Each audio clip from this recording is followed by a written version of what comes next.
জামাতের প্রতিষ্ঠাকালীন সময় থেকে এই যাবৎকালের সর্ববৃহৎ জনসভাটি হয়ে গেল আজ 19 জুলাই সোহরাওয়ার্দী উদ্যানে।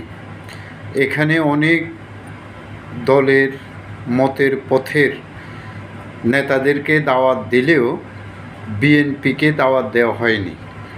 কারণ হিসাবে বলা হচ্ছে বিএনপি এবং জামায়াতে ইসলামী পিআর পদ্ধতিতে দুই দলের দুই মত, দুই দল বিভিন্ন ইস্যুতে দুই মেরুতে অবস্থান করছেন। তাই এখানে বিএনপি এলে তারাও বিব্রত বোধ করতে পারে, জামাতও বিব্রত বোধ করতে পারে।